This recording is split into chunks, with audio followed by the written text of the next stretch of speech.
Isa na nga rito, ang 25 taong gulang na amateur boxer na si RJ Obliosca ng Parañaque City.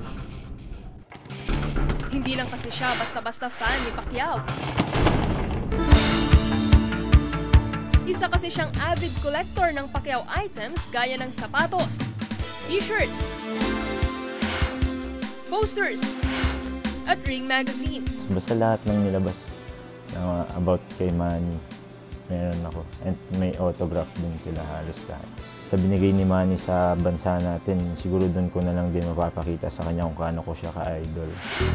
Taong 2003 nang magsimulang mangolekta si RJ ng Pacquiao items. Hindi na nga raw niya makwenta kung magkano na lahat ang ginastos niya rito. Malaki na rin. Siguro walang priceless. Halos lahat raw ng kanyang Pacquiao collections may pirma ng pambansang kamao mula sa sapatos,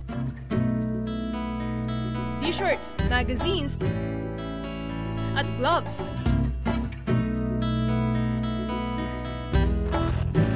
Pati ang pagpirma niya, tinunan pa niya ng video. Pero ang pinakapaborito niya sa mga koleksyon niya ay ang sapatos na ito na ginamit ni Pacman sa kanyang mga ensayo.